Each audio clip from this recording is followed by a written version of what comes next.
Love Your Kitchen, Designing the Heart of the Home, proudly sponsored by Blum, the podcast where we explore the art of crafting your dream kitchen. I'm your host, Faye Newman, a freelance kitchen designer with a passion for creating spaces that truly reflect the heart of the home. So when you're designing your kitchen, you want to make sure you've got the right storage. Most clients that I've worked with over the years are always after clever ways to optimise their storage space when designing their kitchen. Rather than doing the obvious and adding lots of cabinets everywhere, which always looks really cluttered and overwhelming, in today's episode, I thought we could delve deeper into other ways of optimising your storage capacity with just a few useful design considerations. So consider your furniture choices. So drawers, for instance, are more usable than, say, if you were to have standard cupboards everywhere. They're easier to access, and also you can store different things. So for instance, it doesn't need to just be your cutlery utensils and your pans. It can also be your plates, dry food, everything that you'd need really for when you're cooking. What you can also do as well is just from IKEA or from your furniture supplier is buy a non-slip mat for the inside of your drawer boxes. And this way, if you're popping sort of your plates and or your food in there, they won't move about while you're opening and closing the doors. Also as well, drawers look great, so especially in contemporary kitchens. So having a continuous seamless line around an island, for instance, or for your sink run, always looks really symmetrical and more considered. There are lots of choices for your internals too, like hidden cutlery drawers, spice wedges, knife blocks. So you can also make sure that you create the perfect organisation behind the doors, as well as obviously just considering the overall aesthetics of the space. If you have height, use it. So maximise your storage capacity by placing your everyday items in easily accessible cupboards, maybe above your furniture, and relocating less frequently used items to higher reach places. If you have a high ceiling, why not look at adding extra furniture above your larder or wall cabinets to optimise storage space further? I saw something recently as well when actually rather than having the two separate cabinets, you can have it as one larger cabinet. So if you can imagine a dresser cabinet that usually sits on the work surface, lifting that up so it actually reaches just before your ceiling. That way you're only opening one single door and then you can easily access the top shelf and things with a stepladder or something. Keep that handy, but it's just using that entire space then. Even look at introducing reduced depth cabinetry where you're sitting on an island, for instance. So you have options where you can just have a breakfast bar panel, which usually is the same cost as, say, a cabinet, for instance. So look at ways to maybe adding some furniture there too. You could put your placemats there, your glassware that you don't use very often. You can just put all of those items you don't have a specific place for. The extra bits that you need to store, they can go in those cabinets.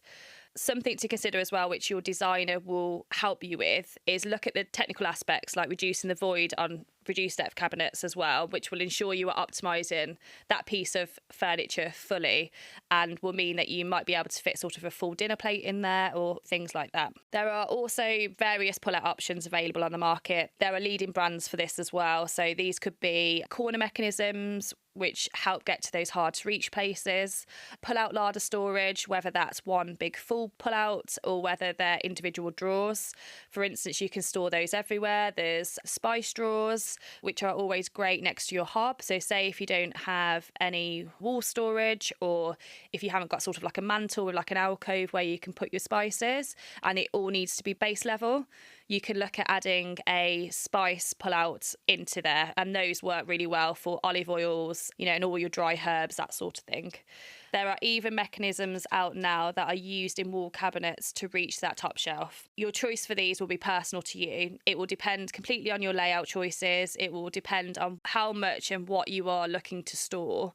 But there are some really good options out there. You might not need all of them. You might just need sort of one or two. You might not need any of them. So for instance, if you're going for an L-shaped corner in your layout as opposed to a hidden corner, they hinge open really easily. So it might be a case of you can look and see what's in there. So there's not really a real need for a mechanism in there. So work with your designer, work with your supplier, see what options are out there. I always think from a design perspective, add the full wish list in and then piece it back and actually think, okay, do I need this here? Is this the most usable here? Do I need that towel pull out? Or can I just just add a towel rail to the back of my sink cabinet, for instance, to save them being on your ovens? Or could I add a drawer there, which might be fairly inexpensive to do? However, it could store all of your trays that you're using underneath your oven tower, for instance. So just really have a think through. Obviously, mechanisms and using drawers will also add to the cost. So again, look at the overall picture and think, which ones do I really need for the function, but also what aesthetically as well work really well for your space. So today I am in the not so sunny Shropshire speaking with Myles, who is the MD of Focus Architects. Focus Architects are a Shropshire-based chartered RIBA architects with over 10 years experience in working on grand designed extensions and renovations. I had the pleasure of exhibiting next to Myles at the Home Building and Renovation Show a couple of weeks ago and thought learning more about how architects approach their design process would be a really interesting conversation for homeowners embarking on a new project. So hello, Myles. Hello. So let's, obviously, I know a little bit about your background and things like that, but why don't we just talk about what got you into architect design, what sort of education you've had in order to warrant the chartered RIBA qualification. A long one. And why you've chosen architecture as your career, really. So, firstly, how did I get into architecture? So I went to school in Bridge North in Shropshire, where we're still located now as a studio. I was actually approached by a local architects practice in Shropshire at the time as part of my design GCSE work as I was moving into my A-levels. And they asked me whether I'd be interested, based on kind of some 3D design software that I'd actually started to use in my own kind of time and stuff like that, playing with small projects and stuff. And they actually asked me if I'd be interested in doing kind of a day release with them, helping them out with some 3D, because that was, I'm sure everyone's probably heard of Google SketchUp. Yeah. Well, it's Trimble SketchUp now, but what started as kind of a 3D software for kind of the general public to play around with is actually over kind of a decade, well, it is now, it's established as probably the industry standard for kind of 3D design with loads of plug-in options and things like that. So I went to work for this small firm in Bridge North who specialised in similar to me now, grand design houses and extensions and renovations. Yeah, I kind of started to learn the trade with them. I fell in love with kind of the before and after of projects, that we all love to see.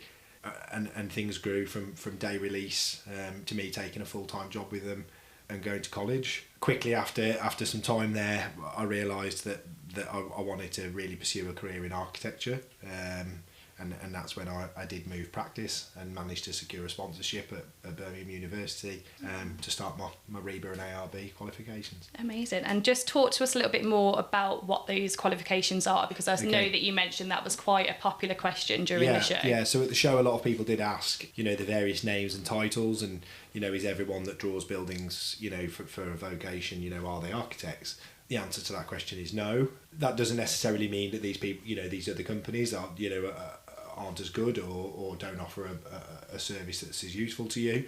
But the only protected term in the vocation is actually the term architect or architects plural. We are registered as Focus Architects because we are ARB and RIBA chartered. To have that ability to call your practice that name, you have at university under an RIBA affiliated university, you need to have done your Part 1, which is a Bachelor of Arts, you need to do your Part 2, which is a Master of Arts, and then you need to do a postgraduate diploma. Sounds like a long time. Yes, it was a long time. I'm still healing from it. Fortunately, not financially due to my sponsorship at the time, which I'm still very grateful for from my previous practice, which has allowed me to be in the position I'm in now. So if you ever do see architectural practices and they do have architects in their name, the chances are that you will know that they are an ARB RIBA registered practice. If you're ever in doubt, you can visit the Architects Registration Board, which is what is abbreviated as ARB, and you can go on there. And I do actually think there's a portal on there that you can type in your location and it will find registered architects near to you. Oh, brilliant. That's really useful. Thank you, Myles. Yeah. Just a little bit more about what you do then. So what type of projects can you help owners with? Okay, so one of the things we're quite proud of as a practice at the moment is we have a wide range of project sizes and styles, everything from a £40,000 garden room all the way through to a £4 million new build. We find this obviously really refreshing that we get to work on a varying scale, but the most important thing to us is that it doesn't matter financially or the size of the project. It's all about how this project can change the way that someone experiences their home, and it doesn't necessarily mean just because the project's £4 million, it's going to be more important to that user. Often that can actually be quite the contrary, as you can imagine. This is very true. £40,000 to somebody can be an awful amount of money, and we think it's really important to get that right, and it can. You'd be surprised how much you can actually change a home. I mean, I know you're biased with kitchens yourself, but obviously, again, we know the kitchen's the heart of the home. And the small, what's very popular to us is this obviously expansion of the kitchen living space. Yeah. One of the biggest shifts and one of the the biggest challenges it's not that I say challenge, pretty much the bulk of our working in domestic is the shift of a traditional way of living, which is larger sitting room areas, formal dining areas, and then quite small kitchens, whereas the modern way of living is almost it's the exact inverse of that. So we spend a lot of our time re-engineering 19th century homes into modern kind of ways of living, and to do that often is kitchen extensions, single story, often two story, that allows that reprogramming of the kitchen and dining space to this more family friendly environment that you can kind of do more in. It's a bit more of a Swiss Army knife now, the old kitchen. Is that what you call it? Is that going to be your... Absolutely, that's what we're calling it. Yeah, you can have that one for free. Oh, amazing. But I think it is that is the majority of our work, I would say, and that doesn't go away in the new builds. Often that we're just starting from scratch there, but it's very key. The proportions are very key, and getting that. The connection of those spaces correct is the one thing that you can't go back and change. I was going to ask this question. So obviously when you are working on an extension project, how do you balance the consistency of the existing building with obviously wanting to, so you might have a client that's like, I want like this crazy, really innovative architects space. We do have a bad rap for everyone thinking we want to spend all of their money and blow their project straight away. Why don't, sometimes that's true. But, we find it really difficult when we're involved in a project and we're just going to talk about this one new room that the client has envisaged. They say, no, we want this extension on the side. We believe we don't need planning for it because a builder told us so, or all the various things that we hear in the past, and because we want to create this space. And I say, but it's really difficult for us at that point. I say, well, what about your existing staircase at the moment? They'll say, what about it? And I say, well, it's fundamentally in the wrong place. It's kind of hampering the house. So rather than extend, why don't we potentially look at resiting the staircase maybe, and then that extra over space that you've already got could be integrated into the kitchen. Okay, so actually not needing to do the extension. That's interesting. So quite the opposite of what they can often think, that we want to just build new and just increase, as humans do. We're consumers of everything, let's grow into all the space that we're running out of now. But the reality is you have to really look at the problems at the source, and my brain starts ticking as soon as I arrive at a site, the way that I park my car, the way I get out, the way I address the front door. Often you can't find the front door, and these people want a new kitchen. And I said, well, I've just struggled to find your front door, maybe we should start there. So actually restructure the actual they're flow the key. of the house. That's what architecture is at the end of the day. It's those subconscious things that guide you and make you experience a building that you don't know that's happening, but it is happening. We go into some of the most fabulous buildings in the world, and you sit back in your car afterwards and you think, God, that was amazing. And you have to really think, why was that amazing? And that's the power of the architecture that's done that to you. I agree with this so much, because it's the same with kitchens. Like if you get 100%. The detailing right and you carried it through sort of the whole ground floor, for instance, you can see that consistency. And I constantly say this elevates your design. Absolutely. But then no one can pinpoint why. It's not always about decoration and ultra high end, items and tech in there that gives that sensation. Simplicity done well will last the test of time. It's as simple as that. And that's the same from the brickwork from the exterior all the way through to the kitchen doors. I'm sure I don't need to oversell that to you. Just good quality materials, good craftsmanship, fitted correctly, and most importantly, in the right place. And then away we go. Absolutely. So can you walk us through, the creative process from when you start a new project? So where do you start? What are the main considerations to start with? You've covered a few of those points in that last question. Yeah, so one of the main things is obviously the thing I've alluded to that we can't help ourselves with. As soon as you arrive at a project, we're naturally generating these preconceived ideas. You've got a certain idea about things, the way these people live. And that's so important, because buildings are an environment for people to thrive in. They're not a static thing. One extension can't be the same and solve different families' problems or the Yeah. way, you know, the way they live. They're totally different. So as well as it, sometimes it, you know, it is important to listen to the client and what they like and what they want, because obviously at the end of the day it's their house, but Yeah. as architects we have to take our own interpretation of that, and we think we've got a better wealth of experience and seeing different, you know, these things pan out from start to finish, whereas often extensions of that kind of value of 40,000 to 100,000, it's probably maybe the only one they'll do, or maybe two in their lifetime, or Yeah, you know, these exactly. things, it's something that they're new to, whereas we're fortunate to see hundreds of these over the space of 2 years, and we feel like we can offer that benefit back to the client, that they won't make those mistakes. Yeah, and sort of offer everything to them of what they 100%, can yeah, do, and yeah. let them sort of comprise the right idea for them. So if we can break it down crudely, so obviously stage one is kind of, we always call it a site visit, but it really shouldn't be called a site visit. It should be a client visit. I thought you was going to say a conversation, and I was like, we're not going as cheesy as that, are we, Myles? Yeah. So, but we call it a site visit because that would imply that it's all about the site. Yeah.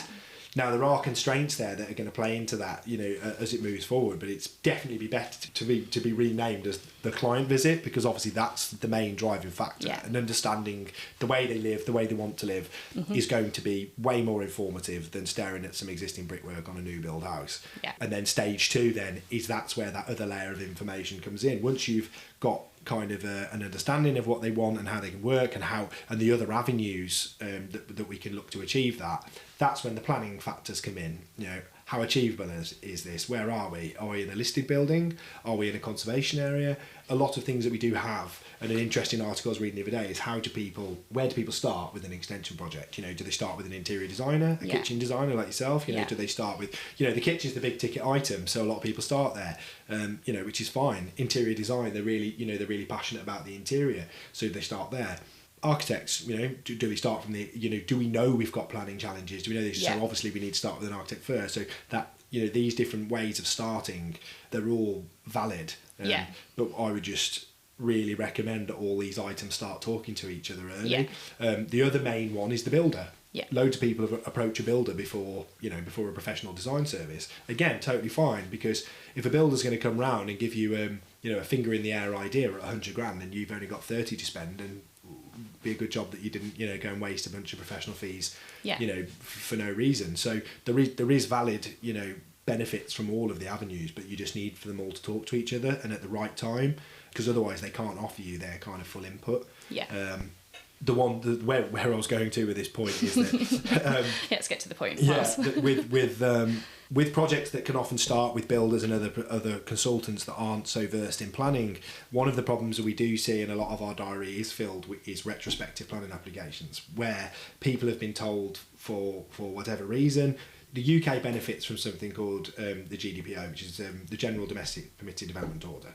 So there are certain things that you can do to a dwelling in the UK without the need for planning permission. Oh, okay. Now, and there's some volumetric characteristics to that. So in terms of the size that you can get, single story, 2-story, they vary. Now, it's really important to stress that these do have a lot of caveats and they need to be picked apart. And it's not a blanket approach. So a lot of our work is filled with having to go back and deal with planning for stuff that has been suggested under the permitted development order. But once it's picked apart, it's not. Okay. So simple example, we've just seen a house last week that had an extension put on 10 years ago, and they'd stated, the builder at the time had suggested that it was permitted development because it was on the rear. I said, that's not the rear, that's the side of the house. And they said, what do you mean? That's my rear garden. I said, yeah, but if we go back to 1948 when the house was built, and we look at what was the principal elevation at the time, it was the other side of the house, which would mean that that's now the side, which means you've got a different set of permitted development rights, correct? Of course. So therefore that fell over straight away, and they're thinking, oh God, now we've got an extension that hasn't got planning. And I said, yes, correct. So you're the bearer of bad news, of you? Yeah, well, at the time we were, unfortunately, but I said, look, that doesn't necessarily mean it's unlawful. Yeah. You need to follow the right channels because it's outside of the permitted development. Yeah. You know, and it's really important that people just pick up the phone to an architect or a planner and find this out first.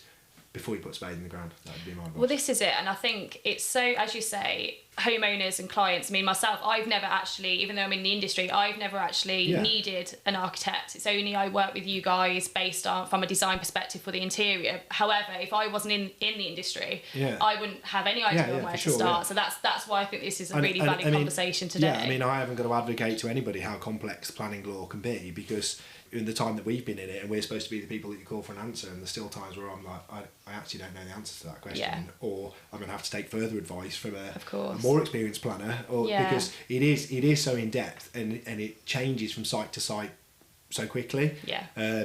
Conservation areas, they catch out everybody. So conservation areas remove your permitted development rights. So you could be in one without knowing.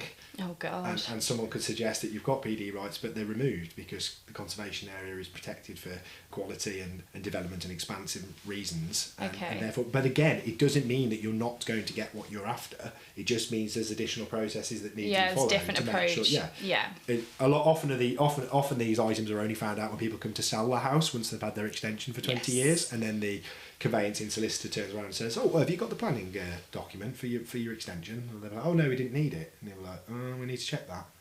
Then we're putting in planning permission for an extension that's been there X amount of years, and these people are rushing to get out of the house, have already exchanged, and it's chaos. You know, it's just not what we want to be doing. So that's the benefit of it as well. So obviously the resale element is just making sure that when 100%. That is ready to go at some stage, you've set it up correctly. You so want that's to have a your smoother planning process. documents in place. You want to have your building regulation certificate in place. You know, you want to have your EPC and air testing if that's required. You know, you just want to have everything there, mainly for your own peace of mind, but also from a resale perspective, you don't want to be backtracking because it gets more expensive. So say if I was to come to you, I'm doing an extension project, for instance, what are the steps that you sort of follow, in a sense of, do you have like different packages of advice, or do you sort of do you have to advise on everything? Yeah, so first thing we follow the RIBA fee scale and the RIBA plan of work, so it's broken down from stages 0 to 7, from project inception all the way through to basically following you all the way through with handover and defects. We can be as involved or as uninvolved as you want us to be. We can tailor the package for you. We try to simplify our quotes a little bit, so we break it down into kind of a 2-stage fee to start with. The first stage is obviously design concept and planning permission, if that's required, or a lawful certificate if we're going to go down the lines of permitted development. And from there, once we know what we're going to get planning permission for, we can then offer you a quotation for technical building information. So then you can use that to go out to various contractors to get costs. The importance of this, rather than just having one builder involved, is that you've got a measuring stick. You're now asking them for four quotes for a Ford Focus, rather than saying, can I have 4 quotes for a car? That's what we see a lot of. You know? And as much as this is an expense to you and an outlay on top of the builder, we've never ever seen a project where our fees haven't been recuperated in the cost of the build because of the client having control. That's how we try to simplify it as just the first stage and the second stage. Something we have been offering recently with kind of project inquiries coming from a little bit further afield. We have now offered a set charge to the prospective client for us to go and visit them, see them in person, see the project. Again, go back to our client visit, not our site visit, which gives them a bit of peace of mind too. Before they sign up to that design concept plans permission, can we go and see them, see how we feel? You know, these things don't happen overnight, and it's good to have a relationship with your architect that you feel comfortable with.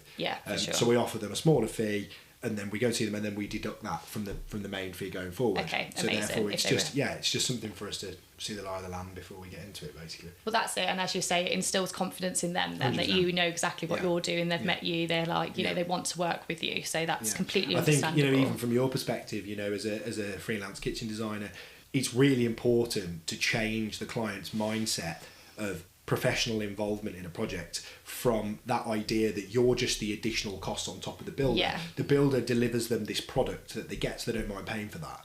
But all of the stuff that comes with it, you're just hurdles to get to where they want to be.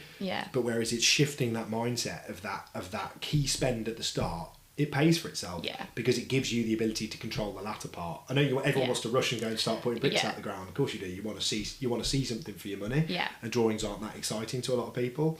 Well, mine are, but so, you know. So, but I think mine are. I think that shift. I think that shift in mentality is really key for all professional services that are before the build. Absolutely. It just makes it a bit more of a bespoke approach for clients as well. And you should enjoy that professional engagement. We're here to help you, we're help to deliver it for you, and also to control your spend.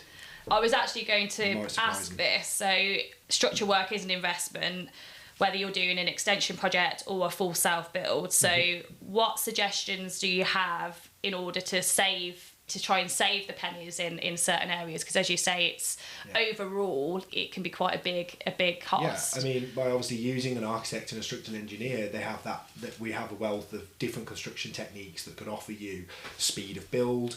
You know, it's more than, again, to go back to the site, everything is site driven. Are we talking about a renovation of a cottage on a hill in the side of Bridge North, Shropshire? You know, we've had a project on the Cartway there. You know, it's a 45-degree bank, and the only access to the site was a 3-foot wide strip. You know, that comes with a series of complications. We can draw it as many times as we like, but at the end of the day, a builder has got to be able to get down that alleyway. They've got to be able to do these certain things, delivery times. Every project is different, and it's just only going to be with an experienced architect or an engineer that you have those wealth of opportunities, you know, to show you from the start. How are we going to do this? How deliverable is this? And I suppose, obviously, if you have more, like from an actual materials perspective, if you've got an older building and you're trying to find brickwork that sort of matches that building. I'm sounding like an architect now, an architect designer. I can't call myself an architect after our previous conversation. But then that, again, will come at a cost as well, or maybe looking at less sort of glazing and things like that. Absolutely. You know, every building has kind of an inherent fabric and tectonic style. And a tectonic style, is that what they call it? Yeah, absolutely. You see, I actually made that's a terracotta brick that I had to make as part of my masters on. God. So again, if you go back to so if you really want to test an architect through to their through to their core, what did they do at university? We didn't just sit around drawing pictures. You made bricks. We made bricks for 10 years. You've got a layer few as well. You know, but it's really important. It's really important. Witnessing, being part of the build, being on site. You know, we are, as a practice, you know, we are very hands on. We spend a lot of time in builds. We work for developers too. They have a commercial, financial interest. As much as they like our pretty CGIs and they want them to look like that, they've got to be tangible and financially returnable to them.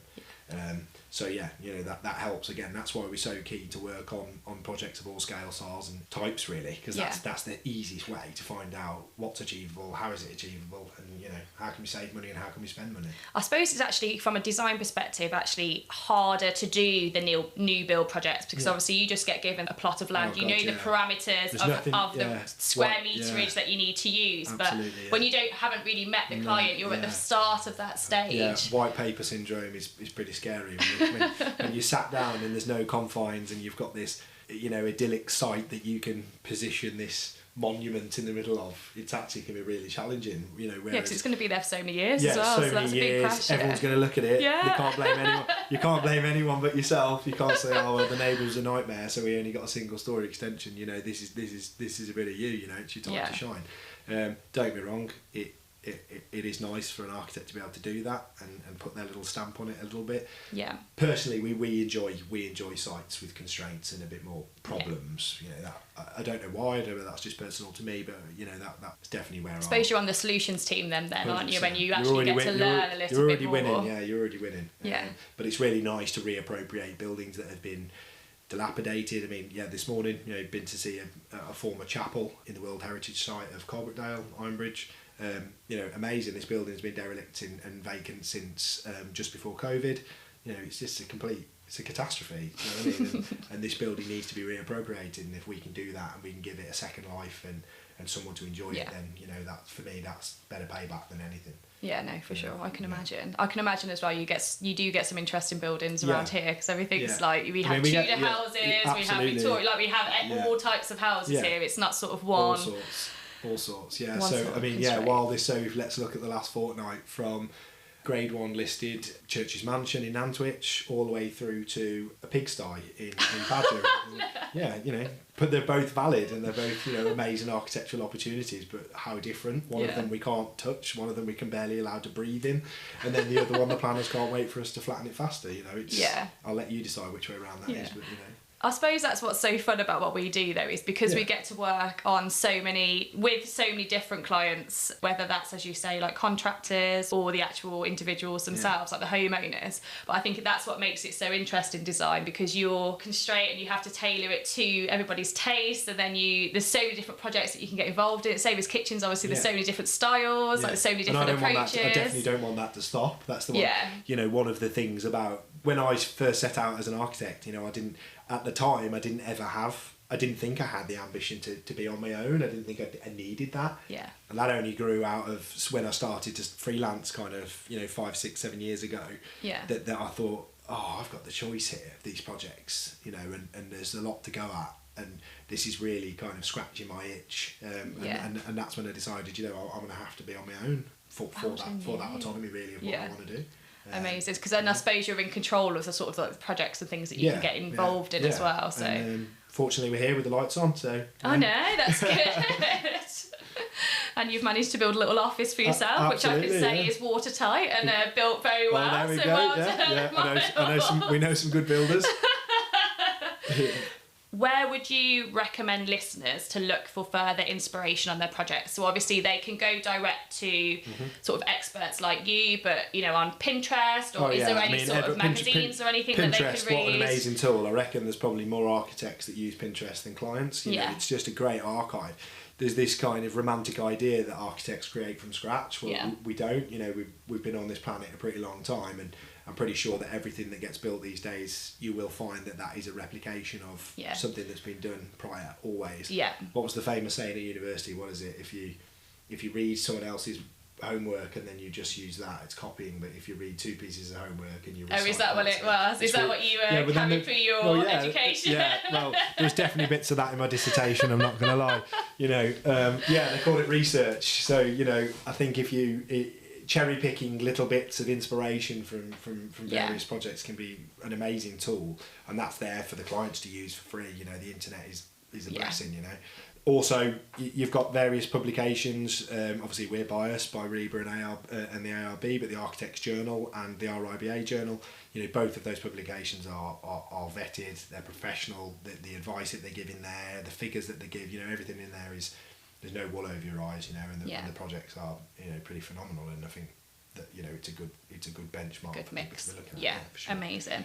So from an internal perspective then, what options are there to make your building sort of a little bit more interesting? So say, I know that I've been to clients' houses before that's had a really contemporary, sort of seamless, neutral design, and then they've had the graphite bifold doors, like they've had almost like a window going across the ceiling. I don't know what the correct term for that is, but, you know, what sort of design? Yeah, I mean, again, that's, you know, I'm not trying to upsell, you know, architect services here, but it is that ability to really have a fresh look at things. We have this, everyone has this idea of now of what's a house, and if you say, you know, you're sitting here saying to me, oh, you know, I don't know the technical terms for X, Y, and Z, but if I said to you, how wide's an internal wall, I know that you'd put your hands about 5 inches apart, and then if I said how wide's an exterior wall, you'd show me one that's about 12 inches to 300 mil wide, because this new build house that is fundamentally designed to meet the building regulations and nothing more,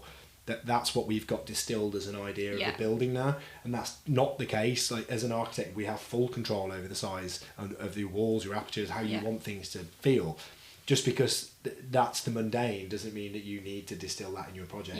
And I know this sounds expensive, this kind of thing that I'm explaining, but it's not. You know, it's free for you to adapt your door sizes in height or width, or just add that layer of thought and feel that a new build property wouldn't offer.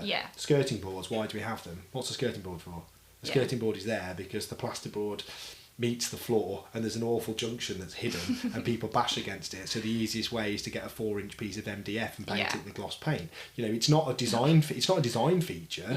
It's a crappy workmanship cover up. That's what it is. You know, but whereas if things are done right and the plasterboards are fitted correctly, you can have angle beads put in there with recessed strips and and do away with skirting board. What does it need to be there for? It's just it's a workmanship cover up.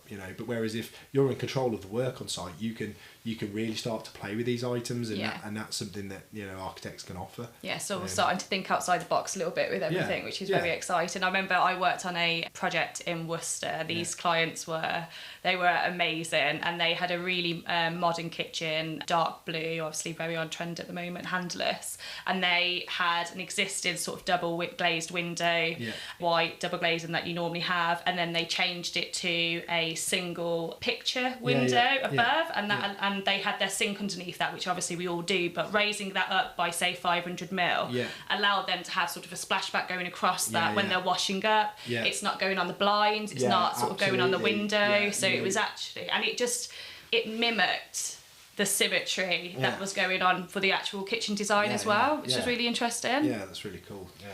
I mean, one of the biggest trend shifts we've seen is, for the last 10 years, bifolds, that's the most profitable industry in kind of exterior fabric of buildings. Everybody wants a bifold on their extension, but we have seen a big shift over the last few years of people moving away from that, and kind of French doors are massively back in, and having multiple sets of them, arch-headed windows, Crittall style glazing, something that just something different, that's more matching to the kind of maybe the exterior of the building. There's lots of options out there, and that's part of the role, is to show you them rather than just draft what you've asked for or what you think you want. And I suppose sort of an incentive for you guys is to get as much natural light into that space as possible. So it's finding ways to do that from the angle of the house that they're at. But then there's a balance with that, because a lot of the projects, we do go to a lot of projects that we call fishbowl projects, where someone's just the glazing supply company have just got a little bit excited, and it's everywhere, and before you know it, you're looking out of a window onto the neighbour's driveway, just because we need a window there. We can't have a wall. Why would we have a wall when we can afford another window? It's just, windows are a really key part of the design. Twofold. It should start from the interior and what are you looking at, and what is the daylight offering to that building.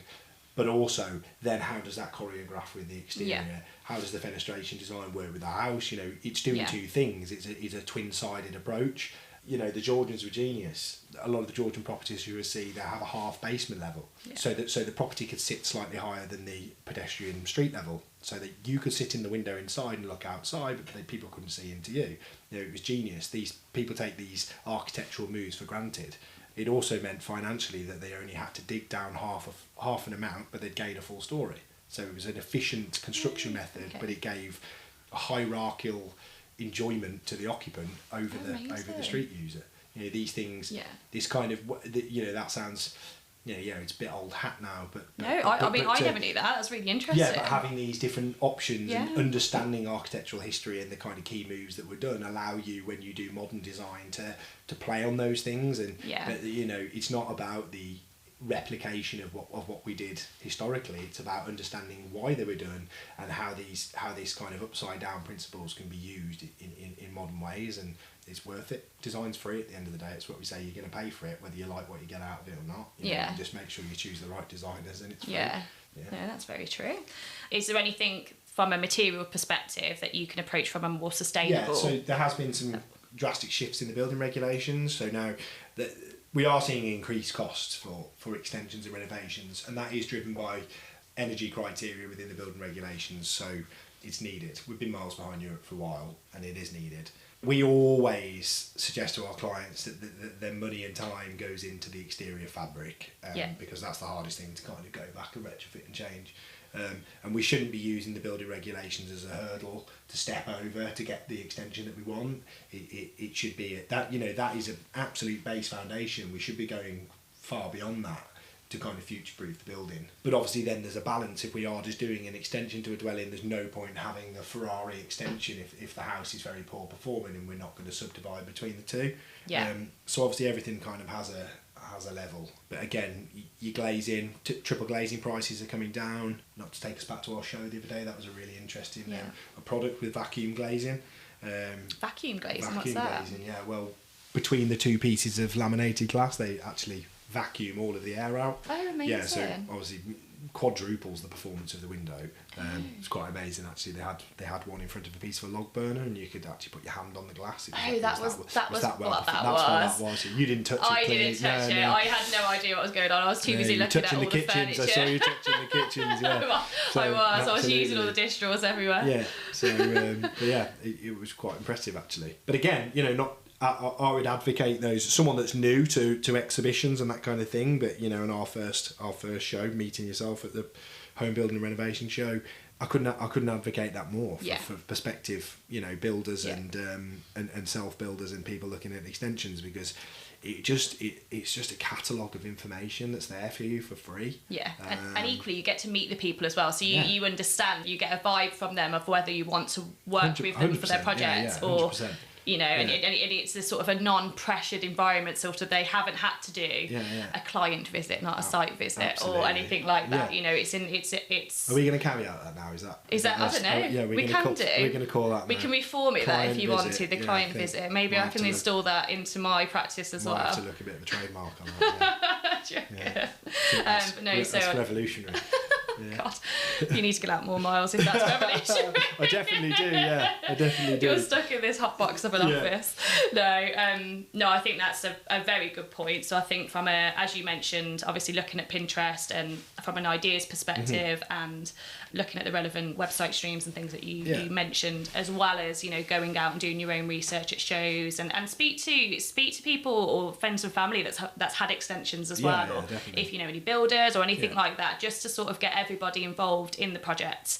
Obviously you don't want to take on all of their opinions, because sometimes then it can get a bit too complicated and a little bit too sort of overpowering from that perspective. Absolutely. But definitely from at the initial stage, it's good to get as many ideas as possible, so then obviously you can reform them into the style, the team, and the people that you want to work with. So I'd absolutely agree with that. Just to finalise then, where can clients find you for more information, say if they are doing a sort of an extension or a self-build project? Okay, interesting. So we work all over the Midlands and a little bit further and wide if the project's quite sizable. You can find us on the website at www.focusarchitects.co.uk, or you can email us with studio@focusarchitects.co.uk. Our Instagram is probably the most up to date, because it's very time consuming as a small practice for stuff to kind of update the website, and I need to get out more as it is, so I'm trying to avoid that like the plague.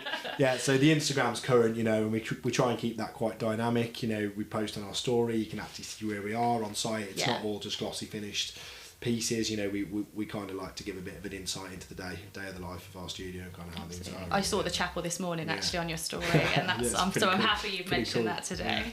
Pretty cool job. Okay, amazing. Well, thank you very much for coming on this show, Myles. I really appreciate your time, and I think it's been informative for me, so I hope the listeners at home think that as well. Absolutely, yeah. Thanks for joining me on this episode of Love Your Kitchen, Designing the Heart of the Home, brought to you by Blum, the podcast where we explore the art of crafting your dream kitchen. If you have any questions you'd like answering on the podcast, or want to find out more about how I can help you, then please visit fayenewmandesign.com.